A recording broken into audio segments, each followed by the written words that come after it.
Selamat malam, perkenalkan nama saya Grace Deborah Marcelin Afik. Di sini saya akan menjelaskan materi tentang resensi. Definisi resensi sendiri adalah didefinisikan sebagai sebuah tulisan atau ulasan mengenai nilai sebuah karya atau buku. Gorsi, Keraf 1994, bagian 274.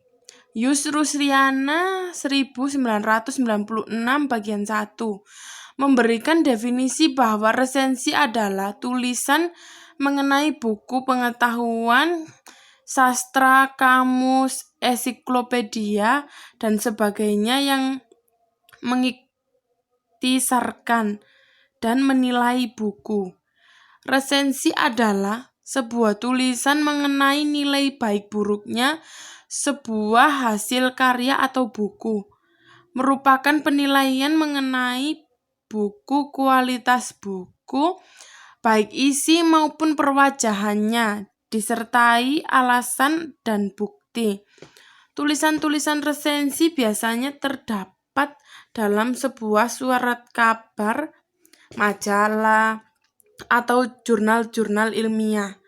Tujuan resensi adalah menyampaikan kepada para pembaca apakah sebuah buku atau hasil karya itu patut dapat sambutan dari masyarakat atau tidak. Buku yang diresensi biasanya buku-buku baru, sehingga dengan membaca resensi buku tersebut para pembaca mengetahui mengenai buku itu. Resensi dibuat juga untuk memberikan pertimbangan-pertimbangan terhadap karya-karya seni lainnya. Contohnya seperti drama, film, sebuah pementasan, dan sebagainya. Tujuan utama penulisan resensi dalam menyajikan tulisan resensi yaitu ada 3. Yang ke-1, memberikan sugesti kepada pembaca apakah sebuah buku atau film patut dibaca dan ditonton. Yang kedua, melukiskan dan memaparkan pendapatnya melalui sebuah pertimbangan atau penilaian. Memberikan kriteria-kriteria yang jelas dalam mengemukakan pendapatnya itu. B. Ciri-ciri resensi sendiri dibagi menjadi 5. Yang ke-1, adanya judul resensi. Yang kedua, identitas buku. Yang ketiga, sinopsis atau ulasan buku. Yang keempat, kelemahan buku. Yang kelima, kelebihan buku. Dalam hal ini ada beberapa yang perlu diperhatikan seperti yang A, organisasi buku atau kerangka suatu buku. B, isi buku. C, penggunaan bahasa. C, sistematika resensi yang tepat. 1.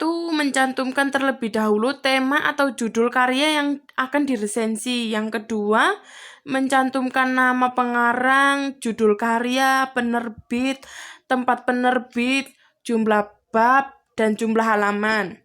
Yang ketiga, memperlihatkan sistematika, bahasa, dan ringkasan dalam karya yang akan diresensi.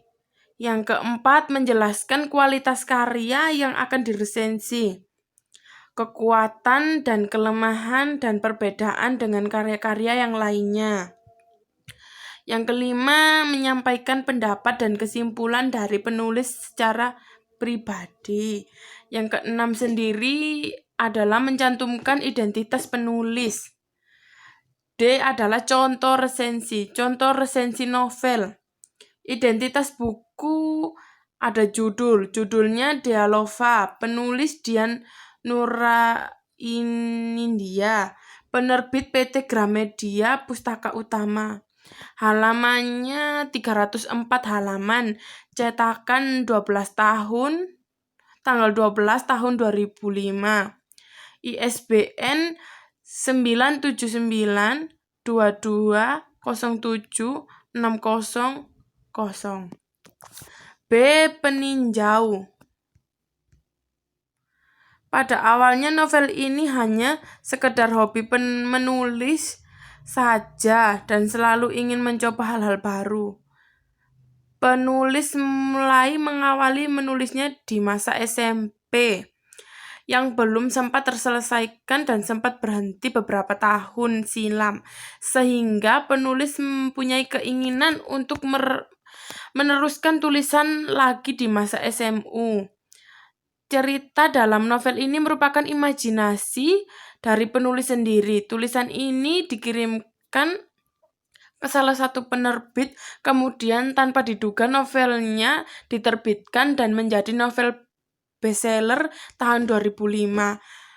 Novel ini juga diangkat ke layar lebar tahun 2007. Yang C, isi. 1. Unsur intrinsik. Tema terdapat dalam novel ini mengenai percintaan masa remaja. Alur dan tema cerita. Alur atau plot yang terdapat dalam novel ini adalah alur maju. Misalnya dalam kalimat esok harinya kedua orang tua Dira datang ke rumah sakit. Latar atau setting yang terdapat dalam novel ini terdiri dari latar tempat, latar waktu, latar suasana. Latar tempat meliputi sekolah, rumah, lapangan basket. Latar waktu meliputi pagi hari, siang hari, sore hari, dan malam hari. Latar suasana dalam novel ini berselimut gejolak hati para remaja yang berbaur dengan suasana suka dan duka. Penokohan sendiri meliputi ada 1, Kara, memiliki sifat yang baik, supel, cuek, ramah. Ibel, penuh perhatian, ramah, baik, mudah bergaul, sabar. Dira, pintar, sombong, kasar, egois, acuh tak acuh, dan penyayang. Vinta, cerewet, baik, penuh perhatian, centil. Iras, penyayang dan penyabar. Niki, cuek, pencemburu, dan egois. Dio, pintar, baik, dan sabar. Tokoh tambahan, Abe, Amanda, Stani, Rio, Aji, orang tua Kara, Bimina, orang tua Dira, Adit, orang tua Ibel, Pak K. Sudut pandang dalam novel ini penulis sebagai orang ketiga atau penulis sebagai pencerita. Gaya penulisan novel ini cenderung menggunakan bahasa sehari-hari oleh para remaja. Pengungkapan perasaan setiap tokoh lebih banyak sesuai dengan karakter masing-masing tokoh. Amanat yang ingin disampaikan novel Dialova ini harus saling menghargai pasangan. Jangan terus larut dalam kesedihan. Jangan terlalu membenci seseorang dan hidup harus selalu maju. Unsur ekstrinsik. 1. Nilai moral. Nilai moral yang terdapat dalam novel dapat dilihat pada masing-masing tokoh dalam cerita ini. Memiliki moral yang baik, tetapi ada beberapa tokoh yang mempunyai moral kurang baik. Moral baik misalnya tokoh Kara yang selalu baik dan ramah.